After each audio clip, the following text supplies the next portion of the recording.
Go ahead and get started. We have a few people will probably come in a few minutes. They got several meetings going on. Good morning and welcome. I'd like to call the fourth meeting, Budget Review Subcommittee on Post-Secondary Education to order. Please call the roll. Representative Bowling, Representative Graham, Representative Palumbo, Representative Timoney, Chair McCool. Here. Okay. We'll forego the approval of the minutes, and I'd like to ask Dr. McFadden from EKU to come on up and introduce yourself. Then I'll swear you in, if that's okay. Good morning, Mr. Chair. I've got a late addition here with me. My Senior Vice President for Finance and Administration, Mr. Barry Pointer, is going to be with me this morning, just in case we've got any specific questions about some of our capital projects that we're working on. Okay, thank you very much. Okay, would you please raise your right hand? Do you solemnly swear to tell the truth, the whole truth, and nothing but the truth? I do. Thank you very much. Please proceed. All right. Well, good morning, everyone. It is good to be here with you, and we're going to try to keep it peppy. I know that there's a tight calendar today, and the days are waning in this short session, so we are grateful to be here with you and to give a bit of update on EKU and on the status of particularly our capital renewal, our asset preservation fees that the General Assembly has invested in the institution. I want to start with saying thank you to the General Assembly. I want to say a special thank you to you, Chairman McCool, for your continued support of our public post-secondary institutions. As you've moved into the role of Chair of Post-Secondary Budget Review, we look forward to working together as we move the Commonwealth forward through higher education. As you can see, a little update about EKU. You can see we're right at 14,500 students. We saw a 2.3% increase in overall enrollment this year. 85% of our undergraduates are from Kentucky. That puts us amongst the top public serving institutions in the state. You can see that our freshman and transfer class was over 3,600.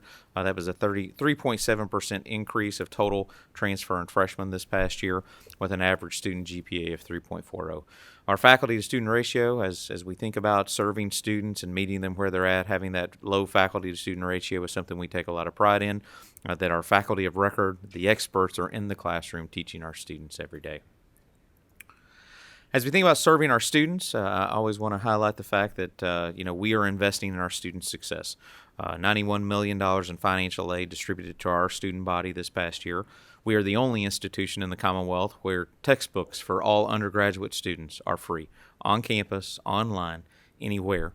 And I will tell you personally, being a first-generation college student who went to Eastern Kentucky University, that the cost of textbooks were a barrier for a lot of students. Many students choosing to think about what it is they could major in based on the type of books they could afford.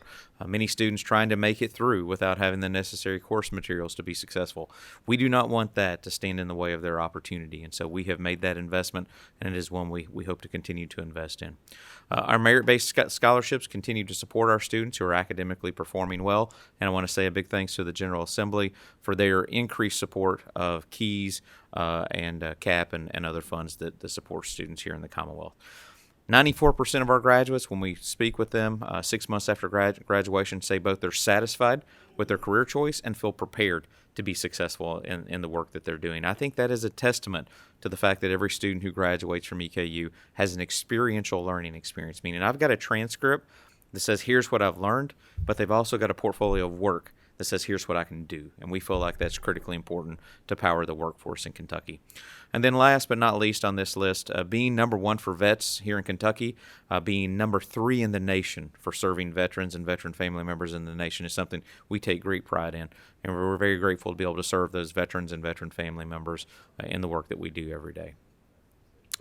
Talk a little bit about the impact on the Commonwealth. I think often in higher education, when legislators see presidents coming, they wonder what are we going to ask for next.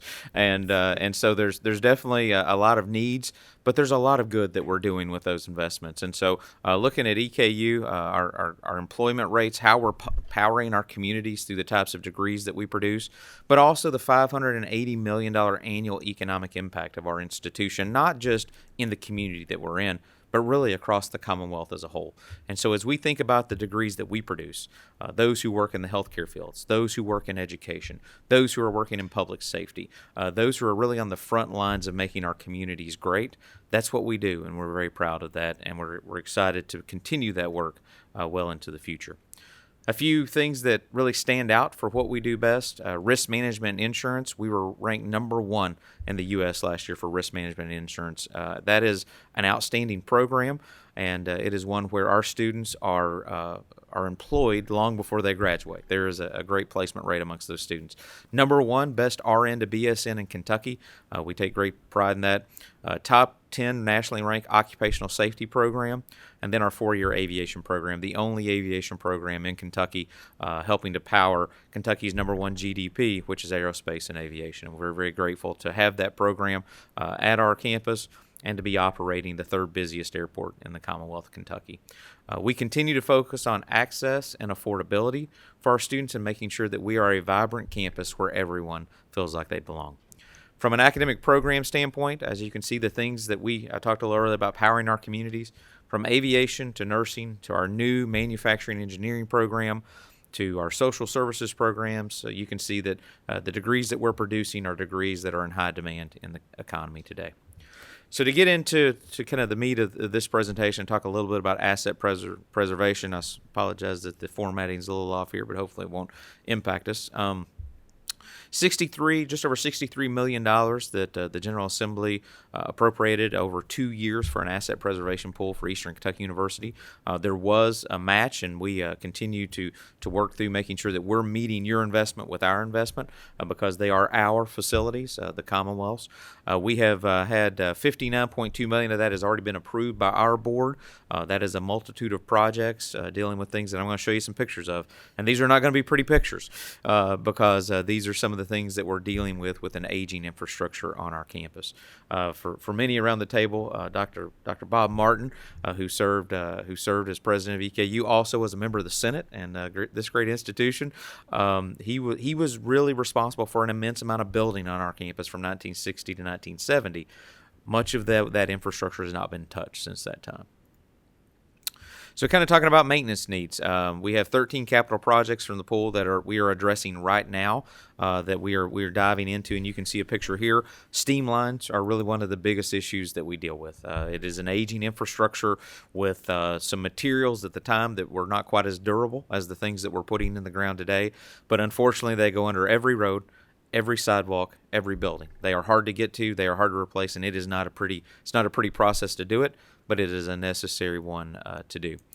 You can see here that our steam lines are between 80 to 90 years old. You can see what we were trying to deal with during the, I kind of joked a little bit, and Barry and I the turn-on system, we'll have that period of time in October, November where we're trying to transition from cooling to heating, and everyone wonders why it takes so long. Well, one, you have to do the switch over. The other is we try to see what's going to leak when we make that change, and it has been significant, the amount of impact there. And so you can see we are in the ground right now today replacing steam lines, replacing some of those core infrastructure lines that support the work of the campus to make it a healthy and safe place for our students to learn and for our faculty and staff to teach and support their work in that way. Roof projects, you think about our own homes. You rarely go in and do a big renovation of your home or a building and not fix the roof, because the last thing you want to do is put in new things on the inside, and it's just going to leak from the outside. So we've been doing a significant amount of roof repair. This is the Rowlett building. This is our health sciences facility, nursing, occupational therapy. We have multiple buildings where we're doing major roof projects with these funds. Our student health clinic is in here, but very grateful to be able to kind of seal the envelope and try to protect the work that's going on inside of that building. Our Powell Student Center, we are just finishing up this roof project. Again, you see this is kind of the hub of student life on campus. The bookstore, our dining venues, Veterans Affairs is in there. A lot of activity, including classrooms, going on in this space as well. Another big area is electrical distribution. We saw a couple of years ago that electrical systems, gas systems particularly, can come with some real impacts. I know at Murray State we had a significant issue with losing a facility due to some electrical and gas issues. Again, these distribution systems have got some age on them, and so making sure that they're safe and they're reliable and they're efficient. There's a lot of efficiencies to be driven with some of this work that we're doing too, and so excited to be able to go in and make some of these replacements, despite the fact that most of the general public, the faculty, staff, and students will never see, some of the investments that's been made. It is making a difference in the overall experience. The Coates Building, for those of you who have been on campus, that is the home to the administrative offices. I will say that it tends to be last on the list of things. We also have the Brock Auditorium for the second longest running youth music camp, foster music camp runs there. We are working through trying to do some replacements there on the roof, which is frankly crumbling. So yes, the Coates Building is wearing a hairnet, and so that is not the most attractive of things, but we are eager to try to repair that in this process. Again, kind of going back to campus utilities, plumbing, water distribution, healthy water distribution, that is critically important as well. You can see here that a lot of infrastructure needs and a lot of things that are going to be addressed by the investment that you've helped us make. Walkability, critical importance, safety on campus, so sidewalks, lighting, pedestrian pathways, making sure that people can get to and from the places they need to be in a safe and appropriate way is also a priority that we're going to try to address in these projects as we move forward. That is a pretty comprehensive look at the things that we're working on. There are many. I will tell you that in looking at the total asset preservation needs amongst all the institutions, I think we were well in excess of $10 billion across all the universities, public universities in the system. I do believe that this is a great start and we're going to see a lot of impact, but I will tell you there is still a lot of work to do, and we're eager to hopefully continue to do that with you as a body, so long as that there are resources to be able to be invested. And with that, Mr. Chair, we'll take any questions. Thank you, Mr. President, and I do very much. I appreciate this. I know it's a budget review, but at the same time, I'm very grateful to hear some of the things you're doing for students, the investment on student success. That's always good to hear from all of our colleges and universities, and they're all doing something. So it's always good to hear those things and showcasing those programs as well. So I really appreciate that. If you don't mind, talk a little bit more about the what I call the gap funding that may be needed for because of inflation and those type of things. Unfortunately, we have no control over, but it's going to impact EKU as well as everybody else. So if you talk any delays or anything like that. Yeah, so we had two capital projects that were funded in this budget session, a renovation of our Alumni Coliseum, which is really where we do all of our student orientations, all of our convocations, where we try to kind of bring the campus together. We're also doing a model laboratory school construction. Both of those projects were scored in 2018, early 2019, in advance of the 2020 session. Of course, COVID kind of impacted the ability to do much more scoring on that, and we really didn't see the trickle-down effect of the inflationary costs until about 2022. Both of those projects are running anywhere from 30 to 40% over what we estimated the cost would have been in 2018. I will tell you that on both of those projects, we are trying to be patient. We're trying to be very measured about construction timelines to not disrupt the overall operations of the campus and the educational experience, but two, to try to endure some of this inflationary, hopefully seeing inflation come down a bit. Perhaps we'll see some construction costs come down a bit over the next several months.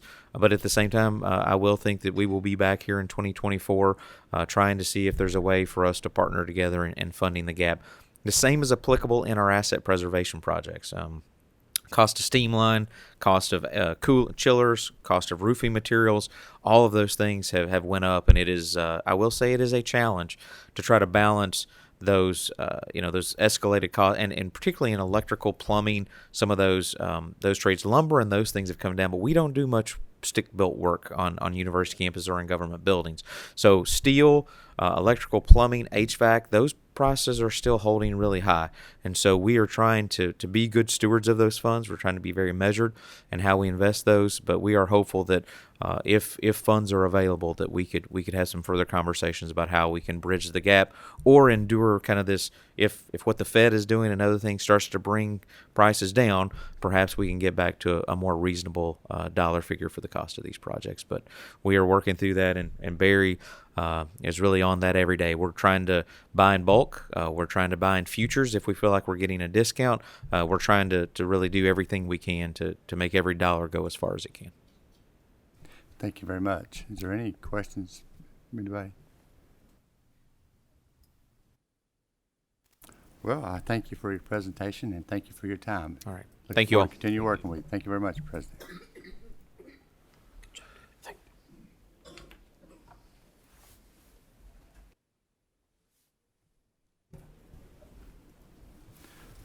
While Northern Kentucky is coming to the table, I'll go ahead and entertain a motion to approve the minutes. Second. We have a motion second. All in favor say aye. All opposed, no? Yes, sir. I'd like to make an introduction while we're transitioning, if it's all right. Absolutely. I'm very glad today. I have a student who is shadowing me today, Roger Phelps. He is from Gallatin County, and he's a student at the iLead Academy in Carrollton. So we're glad to have Roger with us today, learn more about the legislative process. Thank you. Welcome, Roger. Okay, if you please introduce yourself, then I ask you to swear yourself in just in a moment. Introduce yourself. Good morning. My name is Benita Brown. I'm the interim president at Northern Kentucky University. Jeremy. Oh, Jeremy Altop. I'm the Vice President for Administration and Finance and Chief Financial Officer at NKU. And I'm Carmen Hickerson, Government Relations for NKU. Thank you very much. Would you please raise your right hand? Do you solemnly swear to tell the truth, the whole truth, and nothing but the truth? yes. Thank you. Please proceed with your presentation. Good morning, Chair McCool and members of the committee. Thank you so much for having us here today. My name is Benita Brown, the interim president at Northern Kentucky University. I've been with NKU for 4 years now, serving as the vice president and chief strategy officer. I'm very honored to have the opportunity to serve as interim president, and I do want to assure you that we will not be standing still during this transition. We will continue moving forward. I'm joined today, as you just heard from my colleagues, Carmen Hickerson and Jeremy Altop. I'd like to start by thanking each of you, as well as your colleagues, for your continued support of NKU, particularly the funding provided for the performance funding model, critical asset preservation projects, and the expansion of our Herman Science Center. During this presentation, I'll share a little bit more about what this funding has enabled us to do at NKU and the difference it is making in the lives of our students. In just 54 years, NKU has graduated more than 77,000 alumni, and notably, 82% of NKU graduates live and work in the Northern Kentucky region, helping to support our growing economy and making a significant contribution in meeting the critical workforce needs. It also speaks to the alignment of our programs and the available jobs in our community.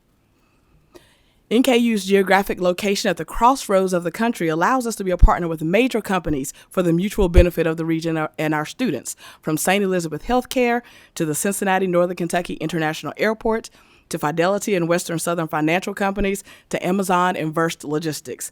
Our economic partnerships provide NKU students with meaningful, career-enhancing, experiential learning opportunities outside of the classroom. Our strategic framework, Success by Design, reinforces our commitment to being a student-ready, regionally engaged university, prepared to empower diverse learners for fulfilling careers and meaningful lives. The strategies in this plan are intentionally aligned with meeting the goals outlined in the performance funding model. Since its inception in 2017, NKU has punched well above its weight in meeting those performance goals. Continued investment in the model is critical to ensuring that our students persist, graduate, and prosper. NKU is in the top tier of colleges and universities in the United States when it comes to economic mobility and the return on investment for low-income students and Pell Grant recipients. This is according to a new report by the public policy think tank Third Way. This ranking ties directly to our mission. Wallet Hub rankings for return on investment ranks NKU as number 1 in Kentucky, which reinforces our commitment to a quality education that is accessible and affordable. NKU is also proud of our recent recognition as one of the world's most innovative universities, according to the rankings from the World Universities with Real Impact. NKU is ranked 78th overall in its global top 100. In addition, NKU is ranked 17th globally in the category of entrepreneurial spirit. These rankings are higher than any institution in the Commonwealth of Kentucky or the greater Cincinnati region. Our fall 2022 enrollment of 15,827 has leveled out to pre-COVID levels. However, our enrollment patterns continue to evolve. We've seen an increase in our part-time graduate enrollment, while our full-time undergraduate enrollment has seen modest declines. We continue to see increases in our student success metrics. Our first to second year retention rate, recognizing the perseverance of our students, reached an institutional high of 77.5% in 2022. This is nearly a 9 percentage increase in points over the past 5 years. Similarly, our graduation rates also reached a record high at 51.7%, a nearly 8 percentage point increase since 2018. And 46% of our students arrive at NKU with some college credit through dual credit or our Young Scholars Academy partnership with local school districts. At NKU, we have a long tradition of serving a unique population of our region.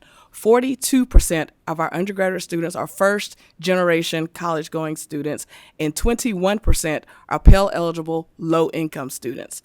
However, we are seeing a rather dramatic shift in the demographic profile of our students. As this chart shows, our students are trending older, with many of them balancing work and family life while at the same time pursuing their education. And as a result, we are seeing more students attend part-time. This student profile requires us to make pretty substantive adjustments as to how and when we offer classes and what types of supports are needed to help these non-traditional students reach graduation. We are also seeing a shift in the choice of majors. When you combine undergraduate and graduate enrollment, nearly 60% of our students are enrolled in STEM plus H majors. Our top undergraduate programs are biological sciences, computer sciences, and nursing. Our top graduate programs are nurse practitioner, mental health nurse practitioner, and doctor of nursing practice, along with MBA and law. Some of our highlights of our programs of distinction at NKU include the following. Our bachelor's degree in data science is the first of only 2 programs in the U.S. to earn accreditation from ABET, the Accreditation Board of Engineering and Technology. NKU's engineering technology programs, which include manufacturing engineering and mechatronics, have been ABET accredited since 1994. These engineering technology programs have achieved unprecedented growth and are now the highest enrolled engineering technology programs among 4-year institutions in Kentucky. The completion of our Health Innovation Center in 2018, which was funded in part by state investment, has led to unprecedented growth in our biological science and health programs, including more than $8 million in private investment for a simulation lab from St. Elizabeth Healthcare, as well as their additional multi-million-dollar investment in personnel and scholarships. The launch of NKU's Institute for Health Innovation, which has garnered more than $10 million in active grants to address economic challenges, reduce the mortality of substance abuse, and expand telemedicine services in our surrounding rural counties, and the opening of the UK College of Medicine co-location on NKU's campus. Our supply chain logistics program is preparing students for opportunities in the growing field of supply chain and logistics management by partnering with many of the national companies with a footprint in our region. This includes Amazon, DHL, UPS, and TQL. Our cybersecurity programs, which include a bachelor's, master's with several specialty certificates, are among the fastest growing. These programs have the prestigious NSA Center for Academic Excellence designation and meet all requirements for partnership with Homeland Security. CINSAM, our Center for Integrative Natural Science and Mathematics, works to enhance STEM education from preschool through college level by training STEM educators across the state. As I'm sure you are aware, NKU has been working through some challenges when it comes to our finances. Many of these challenges are not unique to NKU. Demographic changes, a strong economy with many well-available paying jobs, the evolving trends of how or even whether people are choosing to pursue their post-secondary education, and increasing competition from big online programs have created unprecedented headwinds on enrollment. As a result, we missed our projected enrollment targets. Further, we exceeded our budget in financial aid, in particular due to increased flexibility on our testing requirements during COVID. While we remain steadfastly committed to being an affordable university, we have taken steps to right-size our institutional aid and be more strategic in deployment of that aid.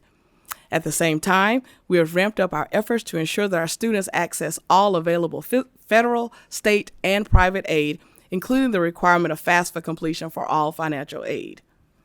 You also saw in the previous slides that we have seen dramatic growth in several academic programs, particularly in the areas of STEM plus H. In order to meet the demand, we used some one-time dollars to make the needed investments in those programs. However, we failed to reduce spending in other areas at the same time. The result was that we did not make the needed adjustments in our instructional expenses quickly enough to mitigate enrollment challenges, thereby ensuring our financial health, something we were proud to have been recognized as doing well in the past. The good news is that we are on top of the situation. Our financial position remains strong, and we have a plan to address our shortfall. Our current challenges only represent 9% of our overall budget. We are on solid financial footing with a strong reserve position, and we believe that we will have completely course corrected in the next 2 to 3 years. Our path forward includes doubling down on our enrollment marketing strategies. We're going to right-size our expenditures in all areas across the institution. We are ramping up our fundraising efforts for scholarship support. We are maximizing alternative revenue opportunities. We are realigning our financial aid strategy to fully leverage federal and state aid, and we are enhancing our fiscal controls and monitoring. Our capital project, which was included in this biennial budget, is the $79.9 million expansion of the Herman Science Center, as you see pictured here. With a 5-year increase of 69% in our STEM plus H majors, we have identified significant space needs in the interdisciplinary labs, maker spaces, and modernized labs for our STEM plus H programs. Despite this growth, NKU has less than 50% of the science space on a square foot per student basis than any other regional university in Kentucky. We are currently in the architectural design and engineering phase of the Science Center expansion project with construction planned to begin in spring of 2024. In regards to our asset preservation projects, our list includes numerous projects to address significant infrastructural, structural, and systems lifecycle upgrade in our legacy buildings, including the Fine Arts Building, Steele Library, and Nunn Hall, very similar to what Dr. McFadden showed you a few minutes ago. Many of these investments are behind the scenes, but that makes them no less important. They are critical to keeping our buildings safe and in efficient operational condition. Also, as you have heard others mention in their presentations, our costs for asset preservation projects are expected to run 30 to 35% higher than budgeted, which has resulted in the plans and projects to either be scaled back or to be postponed. In summary, NKU is committed to meeting the Commonwealth's need for an educated workforce, especially in high-demand fields like healthcare, engineering, and technology. We are committed to the success of our students, and we will take our needed steps to improve our operational practices to align with our revenue realities. As we have consistently demonstrated, an investment in Northern Kentucky University is an investment with a high rate of return. With that, Chairman Cool will be pleased to respond to any questions.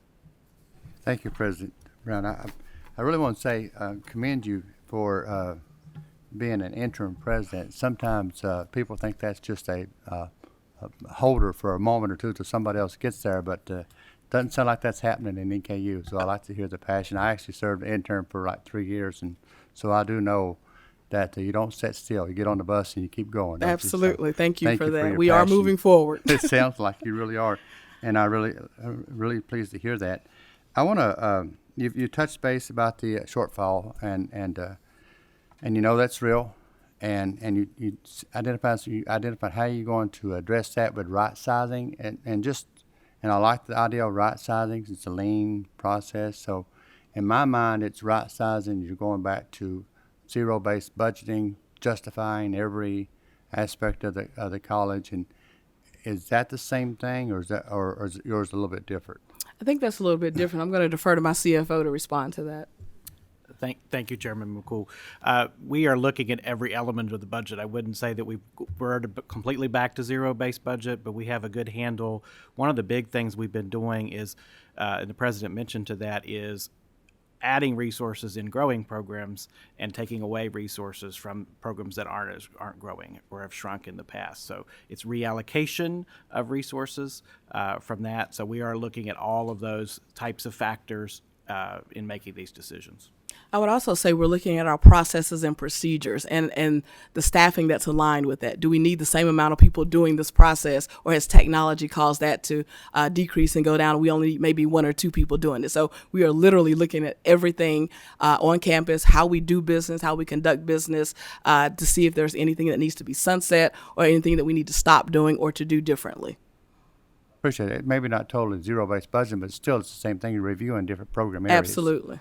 And whatever it may be. And the So, same on the academic side. We're challenging our deans to look at our programs. Are they still the vibrant programs that we need? Are we staffed the same way we need to be in the academic programs? Are students taking these classes and want these degrees, or are there new ones that the students want? So we're looking at everything. justifying the dollars. Glad to hear that. Absolutely. Representative Tipton, please.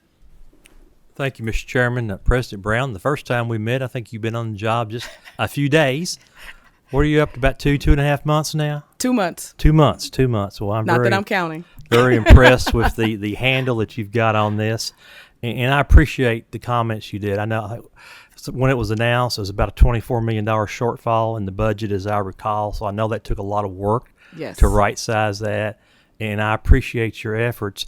And I think it's a path that I'd like to see all our post-secondary institutions look at, all our K-12 schools, and us here in state government. We have to do that if we're going to be able to provide the necessary and needed services for our citizens. I do have a couple of comments. I mentioned I've got my shadow today. It goes to iLead. I was recently on a Zoom meeting a couple of months ago with iLead, and we were talking about the data science programs at NKU. Could you elaborate a little bit about the potential to expand that? Isn't there some effort maybe virtually to expand that statewide? I'm going to let Carmen answer that one. Thank you, Representative Tipton. Yes, we actually had a couple of calls with the folks who lead the iLead Academy, and I believe there was an appropriation request last year, and there will be another appropriation request in the upcoming budget to expand that to statewide using virtual technology. And, you know, the good thing about iLead is that a lot of those students do actually matriculate to NKU, but they don't have to. I mean, that's not a requirement in the program. But I think it's an opportunity for us to really create a pathway for students right from the get-go and their high school education who are interested in those cybersecurity, data management pathways, and have them ready to matriculate to college and, you know, fast forward on that type of a career pathway. Thank you. And I think there's so much, like you say, so much potential in the field of data science. And you know, often I'll go talk to a group of students at a school, and I'll tell them, you may be working a profession one day that hasn't been thought of yet.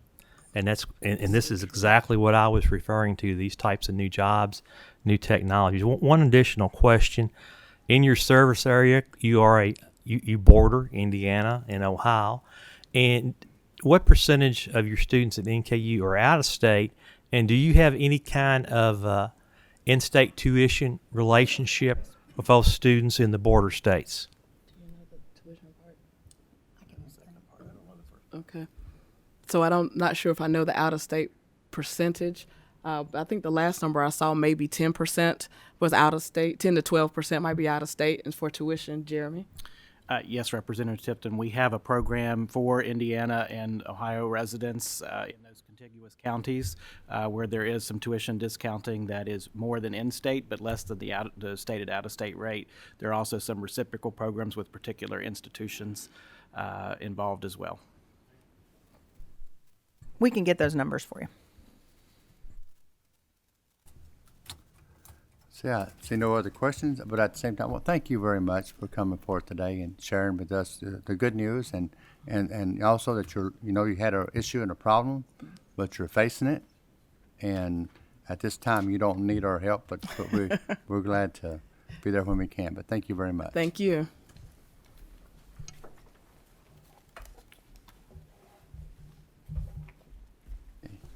Okay, Kentucky State University, come forth, please.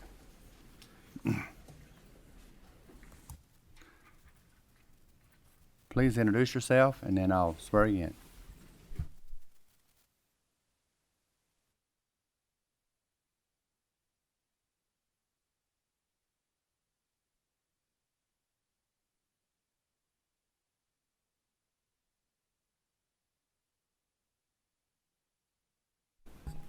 Good morning. Let's go ahead and introduce yourself, and then I'll swear again after everybody introduces themselves. Is that okay? For the record.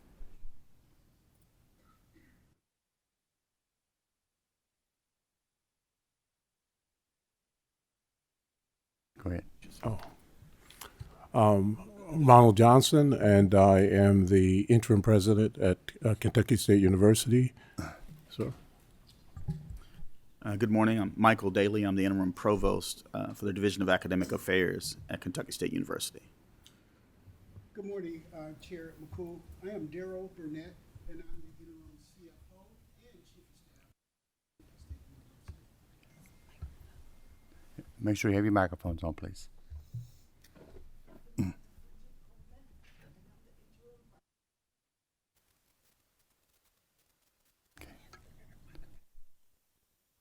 Okay, just make sure the green light is shining real good for you. Please raise your right hand. Do you solemnly swear to tell the truth, the whole truth, and nothing but the truth? Yes. Do. Thank you very much. Please proceed with your presentation. Okay. Again, good morning, and thank you for the opportunity to come before you to bring an update on what we're doing at Kentucky State University. We sent a pretty voluminous package of information because we want it to be as comprehensive as we can in terms of responding to your questions. As a consequence, the way that we would like to proceed is that I will actually just give a brief statement. I'll turn to my colleague, Dr. Burnett, who will expound on some aspects of what I believe are very, very important in terms of the university. And then we would then open up for questions, and my colleagues are here to actually address questions ranging from the Asset Preservation Fund to enrollment, or what we're currently doing in terms of faculty evaluation and program review, evaluation, and determination with respect to continuation.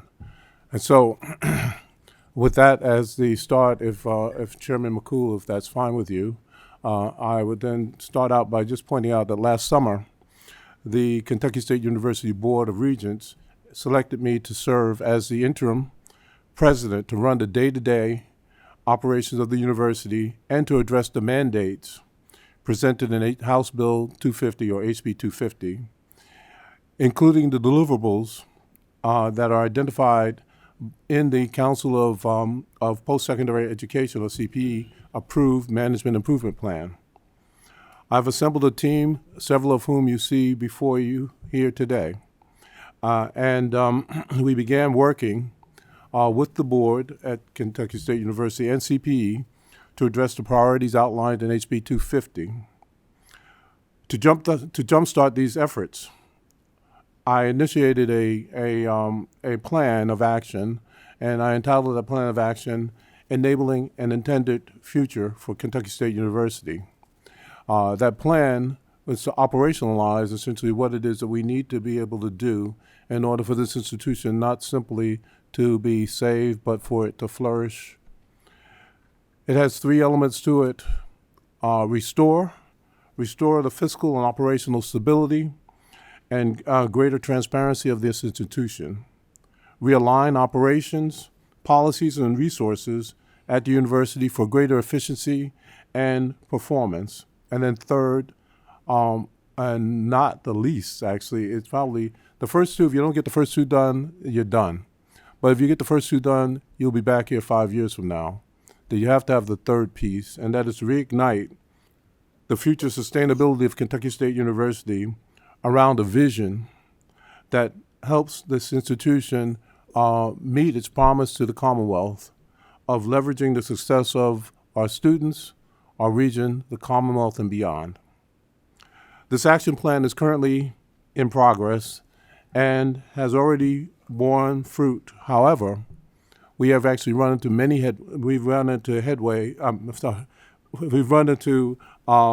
term I want to use is headwinds as we have prosecuted the plan.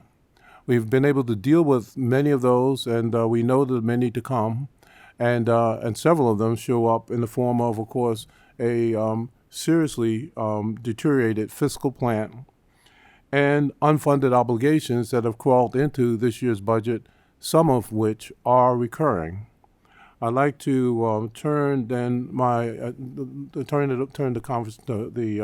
presentation over to my colleague, who will talk a bit about the financial side of the university, what we've done, and what we've encountered.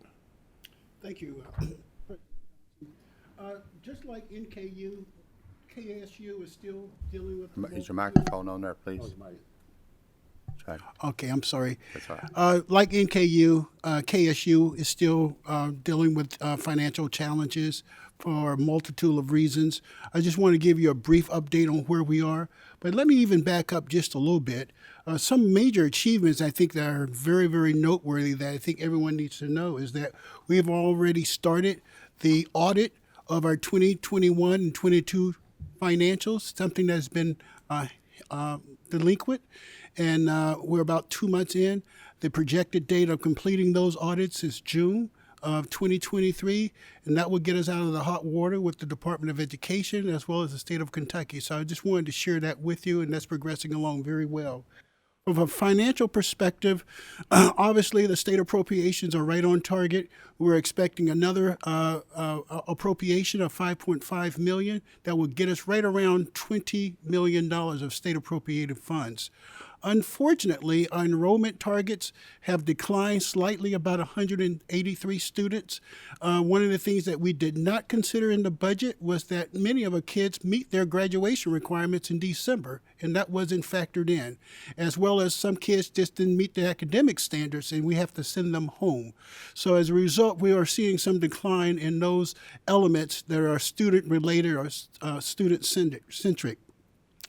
As far as our expenses are concerned, we're trending right now around $20.8 million. One of the good notes is that under Dr. Johnson's leadership, we've been able to reduce a lot of our costs through a multitude of reasons. First of all, we had some lapsed salaries from vacant positions, so that has given us a degree of cushion when it comes to dealing with the day-to-day expenses. Under Dr. Johnson's leadership, we've taken a look at the faculty and making sure that if we don't have 19 plus students in the classroom, we're going to bring an adjunct professor or make the professor teach in an overload status rather than having to pay for a full-time professor. So that's that have reduced our budget tremendously. We're also looking at a multitude of cost-saving measures when it comes to mission essentiality. Every single PO goes through my approval as CFO as well as Dr. Johnson to make sure that that element of that requirement is actually needed. So we're reviewing, and that oversight has trended spending downward throughout this particular point of the fiscal year. Institutional support, again, because of the vacant positions, that has given some cushions. But one of the things that I think we need to be aware of is our facility support. That activity has been running close to $6 to $7.5 million annually, but each year we've been building 5.5 as the budget for that activity. And right now we've already spent 3.4 million. So we're going to overrun our facilities budget. That was one of the reasons why we wanted to reach out to Sodexo, someone that has had the pedigree of managing custodial workers, maintenance, as well as housekeeping, ensuring that we will be able to fulfill all of those requirements of making sure that the campus is safe. It's beautiful when we're trying to attract kids. And so they've been on board since January, and we're seeing the results of many of their hard work. Also, student services. We have our travel for our athletes and our band in that particular figure, and it's trending upward, but many of those costs were incurred during the fall semester. So we're looking at leveling out those expenses as we get further into the end of the fiscal year. I want to highlight some additional things as it relates to expenses that we were not aware of. Let me see here. Unfunded requirements, things that we did not know about when we took over the responsibility of CFO as well as Chief of Staff of the institution. Pension liability. $2.3 million, $194,000 every single month that we have to send a bill to the treasurer. That was not built in the budget, but we're mitigating that cost. I just talked to you about the facilities overruns. Historically, has been around 7.5 to $6 million. That wasn't factored into the budget. We had our energy saving bond payment. Twice a year, July and January, $1.3 million. We did not have that built in our budget. FICA payment that was made in January, $715,000. As you could see, a multitude of those. Oh yes, and you can see it there. The employer contribution that was deferred as a result of COVID. So again, that was a cost that was not built in the budget. One of the things I do want to share with you, Blue and Company, our audit for the prior years, 2021, 2022, that wasn't built in the budget. Right now, we're looking at paying that firm $300,000. And then our Commonwealth Security, currently right now, we have a staff of 4 sworn officers covering 170 acres on our campus, and yes, and 150 acres on our research farm. That's just not enough personnel to do that. So we have to reach out to a security firm to provide night security of our dorms, as well as backup during special events and activity. Another element of our cost that was not built in the budget, so we're factoring that in as we get further through the year. And the other piece with the new residential hall, that's moving along very well, and if you have any questions about that, we'll be prepared to address it. However, there were some costs that was built in that the developer was not responsible for, to the tune of $549,000 for the IT network, security cameras, and equipment in that facilities. And we didn't build in the $40,000 or $50,000 for the washers and dryers, which we've had to pay for back in January. So we just wanted you to be aware that we're dealing with these surprises as we gravitate near the end of the fiscal year. As of the end of February, we got $9.7 million of cash in the bank. So that's holding on steady, well beyond where we were this time last year. So we just want to give you a heads up that we're trending in the right direction when it comes to the cost. Let me see, is there anything else?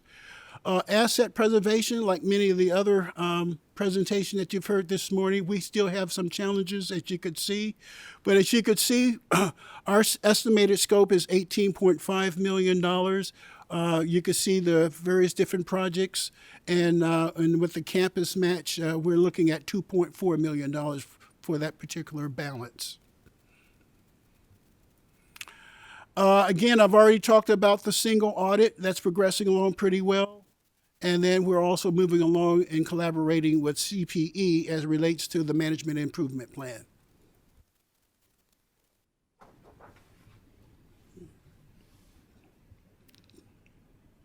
That completes my presentation. Are there any questions?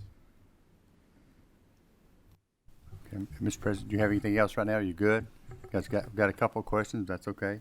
First, let me say, I really do appreciate what you've done.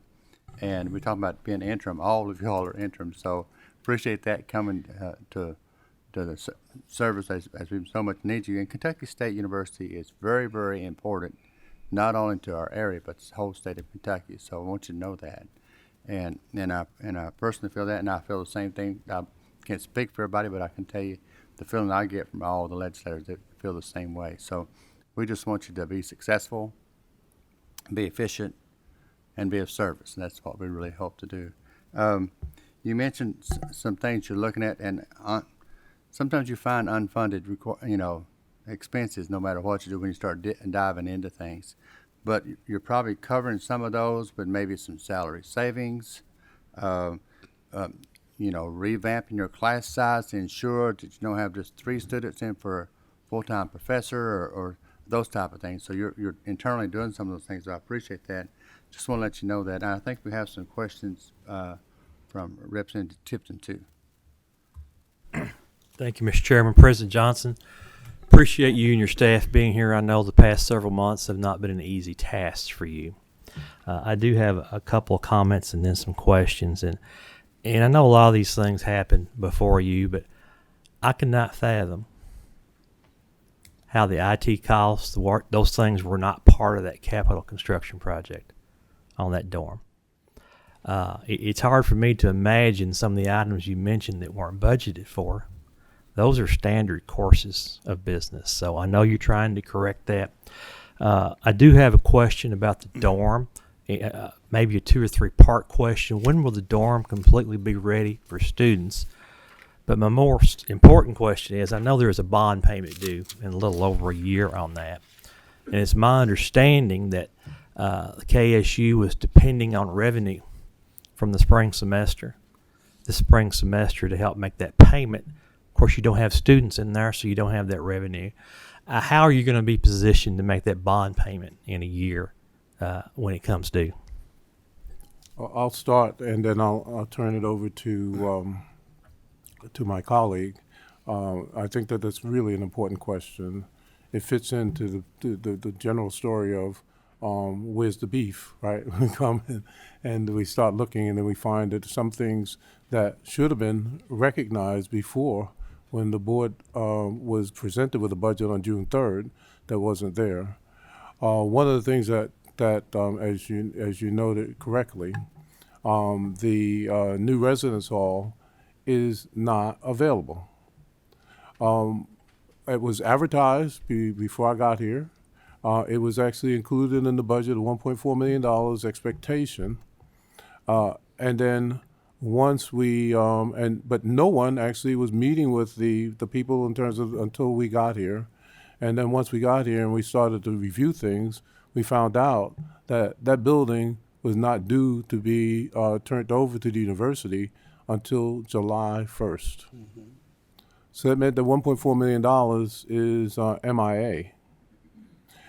So what we have been doing in terms of all of these issues, we've been juggling, moving, holding the line in terms of our costs, looking at alternative sources of funds. There are some remainder funds from the $23 million that the legislature had given the university that we're using to help us. We're using some of our, what are called Title III funds in support of this activity. And we've also become creative in terms of utilizing those funds that we can, subject to the limitations of HERF funds. So we spend a lot of time in scrums and scrambling to make that happen. Now, going forward, when the facility is in place, the structure of that deal is not a deal that I would have done. I'm being honest. I mean, the structure of that deal is just not fully beneficial, but it's already in the books. Deals like those typically have an arrangement where the owner of the building carries most of the risk. This particular deal has the university carrying the risk. Doesn't make any sense to me. Again, we've inherited that. So I'll turn it over to my colleague to address the other elements of your question, especially, you note that he said that if once we get the state allocation, we're basically going to be flat to about $40 million. And therefore, it was $41 million that was in the budget, but $1 million of that was a reserve. Mm-hmm. Now we have to somehow make up that reserve, but essentially that's where the money went. But anyway, Dr. Burnett? Yes, the original date for the completion of the new residence hall is July of 2023. So we're back on that schedule. It is progressing along very, very well. Right now, we're collaborating. We, KSU, as well as developer, are collaborating with the punch list. We've been in that process since the 28th of February, and we'll continue that over the next 2 to 4 weeks, ensuring that all of those little nicks and crannies are all fixed as we're discovering them. They're also doing a lot of work on the exterior as it relates to the loading dock, the lights, sidewalks, the landscaping. All of those activities are currently going on, considering the issues that we've had with the weather over the last few weeks. But all said, the building is on schedule for completion in July. We don't see any impediments that will prevent us from moving students in this summer, and definitely next fall when the fall kids begin to arrive. A follow up there. Last year, we also appropriated an additional $15 million 5-year in this fiscal year, 10 for next, to be allocated through CPE. Have you all?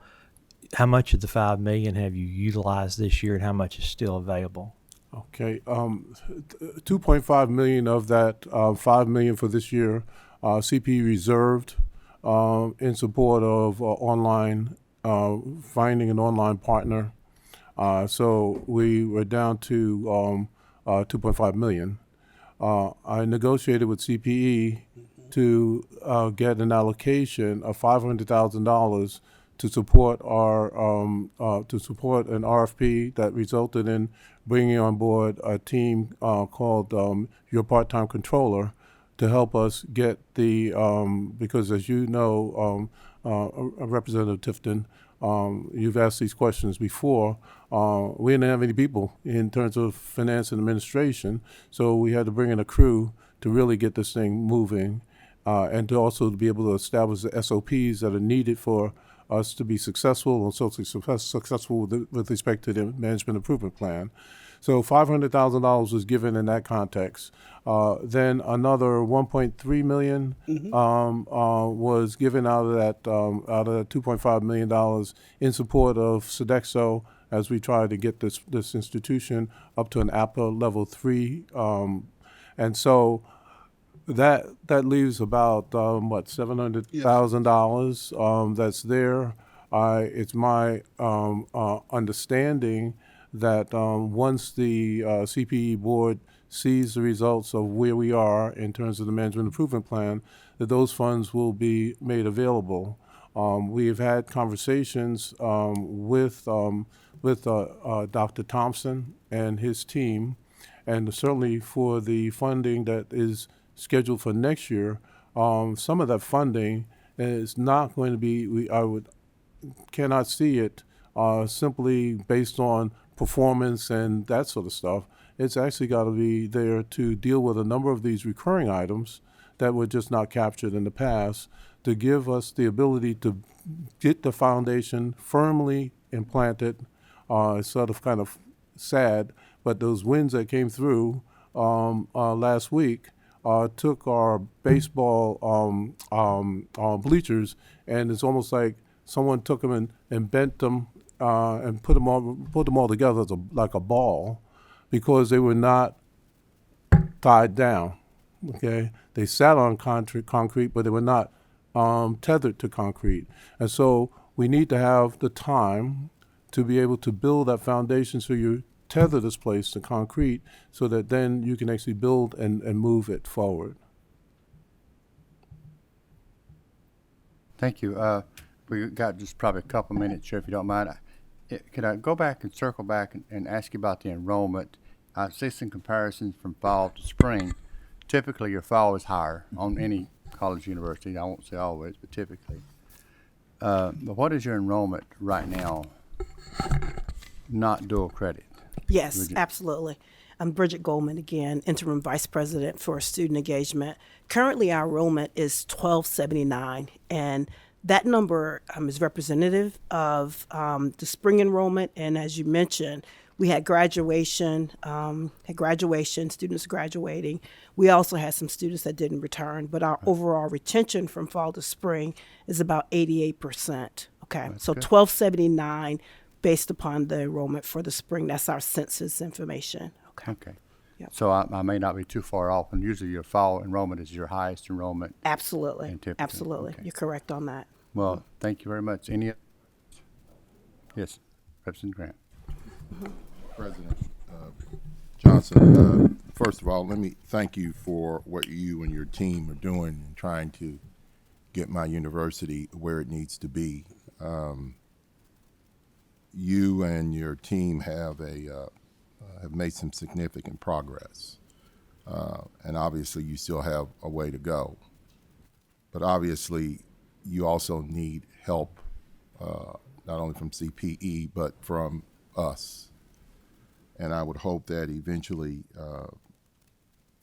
we will be able to deliver that. The university is important to the institution, to the higher education family, and so given the work that you and your team are doing, what do you see as the essential next steps needed to stabilize the university? And what does this look like from the timeline perspective that you've been given? That's a great question, and in terms of looking at it in terms of step by step, because essentially that's what we're doing. We're moving step by step, effectively taking the institution apart brick by brick, as if we were doing excavation, and then putting it back so that it actually is formed properly, and that it's designed to meet the promise that that Kentucky State University has lived up to when it got started. Somehow went off the rails.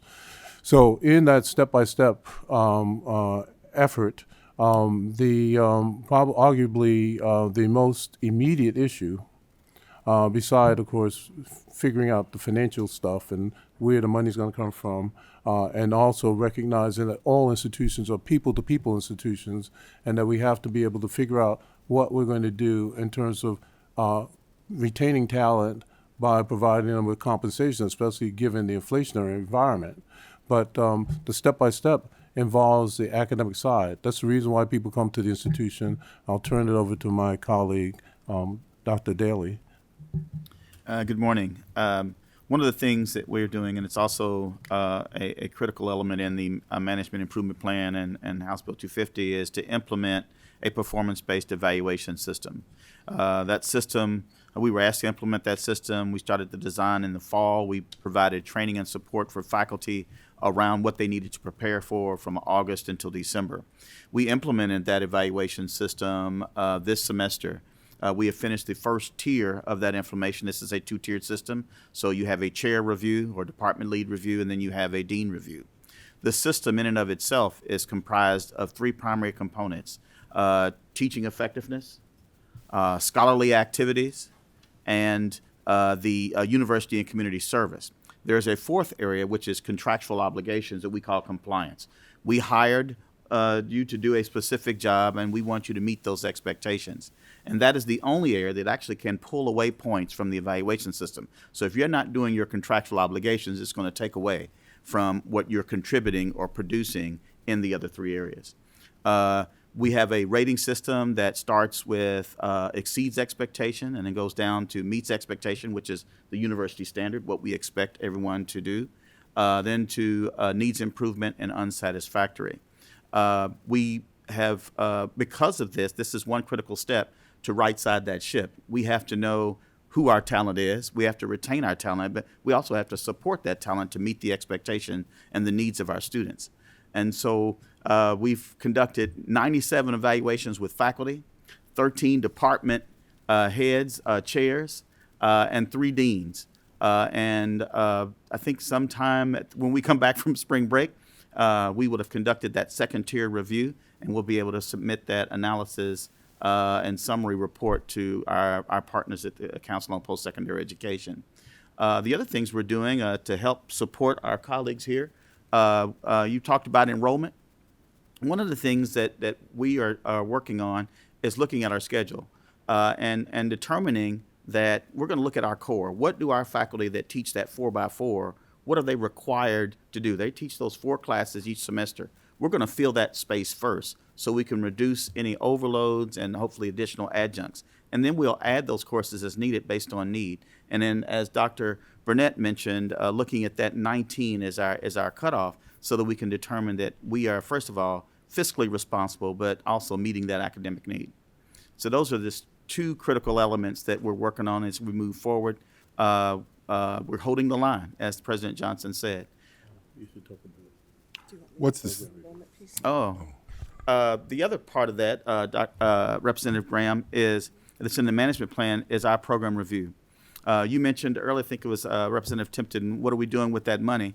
And President Johnson referenced that $2.5 million set aside for online. Well, in my former hat 2 months ago, I was the director of online education. So we have an RFP that is actually live to help us with an online program management service.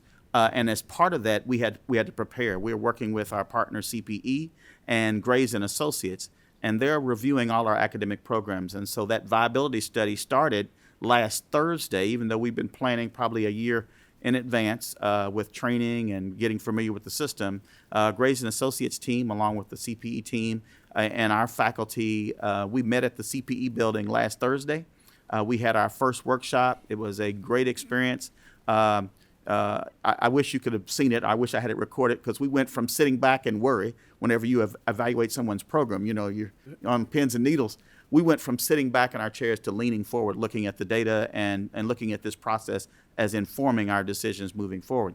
And then the winds came through, as you all know, last Friday and canceled the next day of the meeting, but we have rescheduled that. And I want to make this clear. We rescheduled that for Monday. That is during our spring break, and the faculty team voted 2 dates, and the 13th, which is Monday, is that date. So we have people volunteering on spring break to come back to complete that process. And that viability study will inform which programs will start, which programs we will stop, and which programs we will grow. And finally, Representative Graham, one of the pieces that it's been alluded to in a direct question for Representative McCool was actually about our student enrollment, about our enrollment. That's a really strong arm of the university and something that we have to shore up. So one of the things we've done is we've restructured the student engagement area, okay, so that our students will have, from the very beginning of inception, from the time that they do an application from a prospect student to the very end to employment for career services, they have wraparound services under one umbrella, under one arm, okay? That would allow us to not only recruit students, but also to retain and encourage persistence. So our new organizational structure has in place several different arms in student services that will address both enrollment, okay, persistence and retention, and student success. Okay, so that's really important for us, okay? It's also critical for us to just bring about some stability. And so we brought on board one of the national partners in enrollment management, that's EAB, and you saw that line item in the budget, okay, for them to help us shore up our enrollment. So it's not just about getting students in the door, but it's getting students in the door and keeping them. Okay, so it's not just the front door, but it's also the back door. So we have that team on board with us to help shore up the enrollment, to make sure there's some consistent growth, but growth based upon our structure and what we can handle, but most important, both based upon our budget and what we need. Okay, so that's one of the other items that we've done.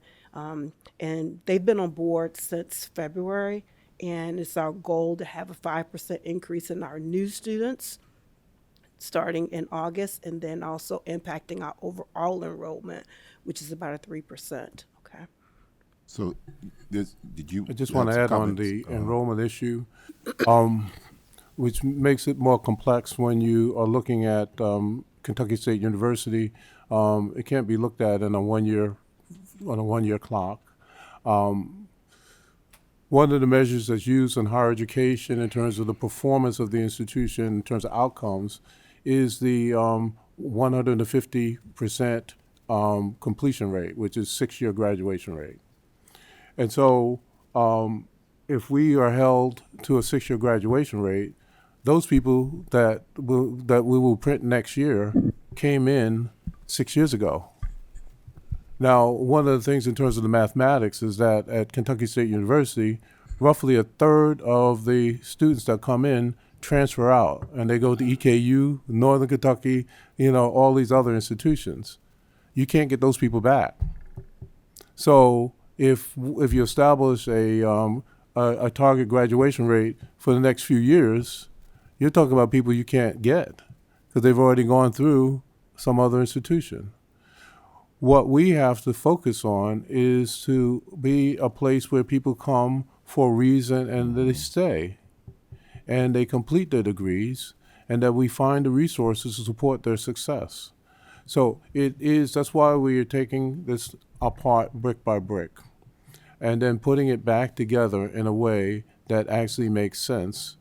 If we don't do it, then this place will just be continuing in a cycle, or more dire decisions have to be made. This is an asset that the Commonwealth can benefit from, but it has to meet its promise, and that promise is to leverage the success of our students, our region, and the Commonwealth. And that can be done, but we have to actually do it the right way. You've got a lot of, Mr. Chairman, you got a lot of challenges there in terms of what all of you just stated, but what would be the single most important challenge? I think I know that, but what would be the single most important challenge for Kentucky State and for you in terms of moving us forward and getting us where we need to be? As you noted, there are many challenges, and our team is up to most of them. Sometimes we have to duck. But to be quite honest, as I said earlier, all organizations are a people-to-people organization. You don't get where you need to go unless the people that are with you are with you. One of the challenges is that we inherited a place that has many, many deficits, and one of those deficits is that there are people there who have been contributing, who are really earnest and add value, but they haven't seen a raise in 2 or 3 years. And we've recently been asked, and we've actually gone through the approval process to allow people to borrow from the 401k.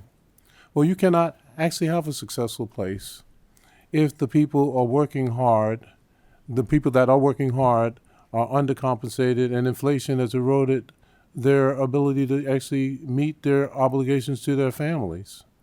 So if there's anything that would be done that could be helpful, it would be on that front, to be able to have some sort of way to offer, not to everyone, but to the people who are actually performing, because the ones who are not performing are not going to be there. HB 250 already says that we can't afford to have people, this is not the public assistance office, but those people who are actually performing, if we had the resources to reward them, that changes the arithmetic in terms of the morale on that campus. My last question, if it is, and I have to, my phone is being, I think you all can hear it. Something's going on, but I haven't found out to what is going on.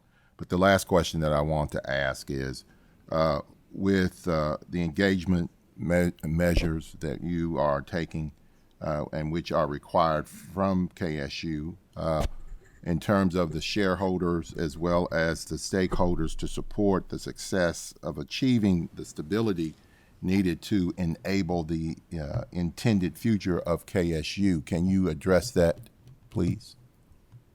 Yeah. When, I come from a background that's pretty broad. It includes being in financial markets, being investments, and being a leader of an investment firm, managed money for institutions like ExxonMobil.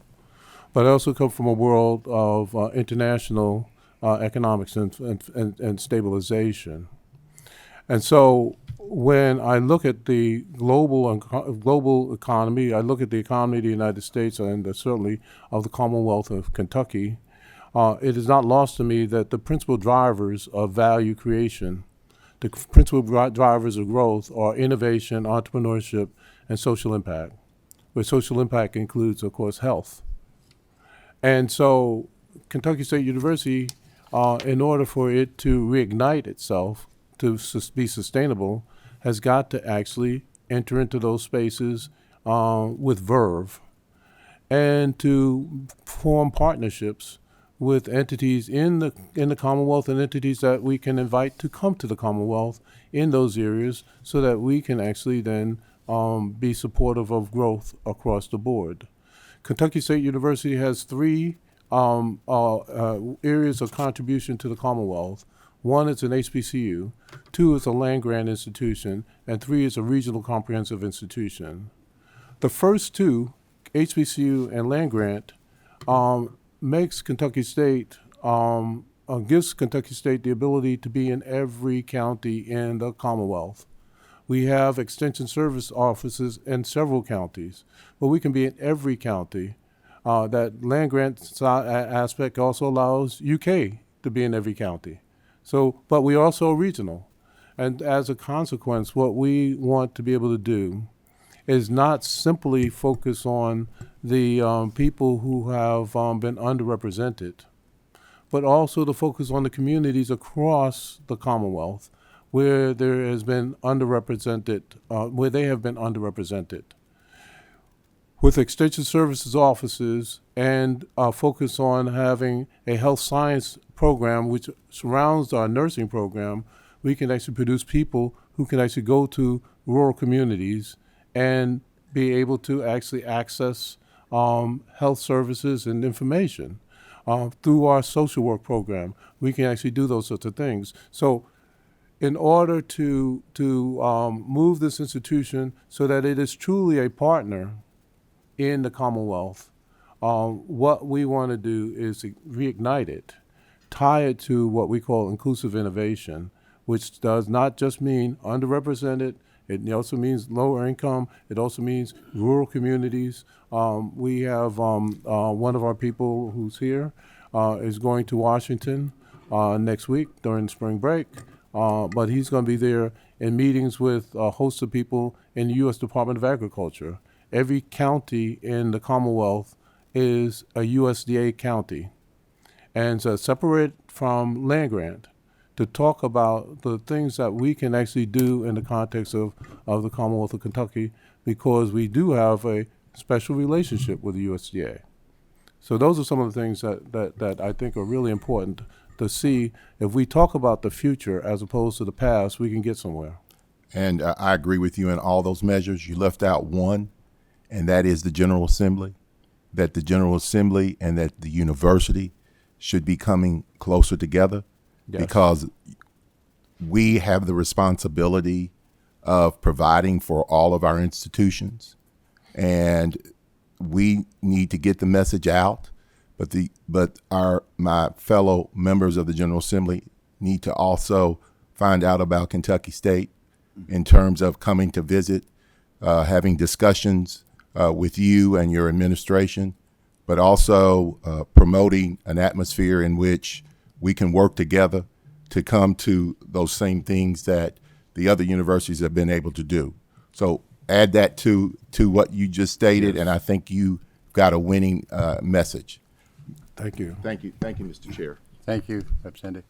Thank you, Mr. President, and your team for coming today. Certainly appreciate everybody coming today. I appreciate your time, and I always look forward to working with you. I believe we can do better. I believe we will do better. I also want to thank our staff here. Wonderful staff. They're great. I like to carbon copy them, take them with me everywhere I go, but they won't let me do that.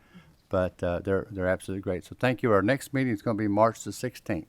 Thank you very much.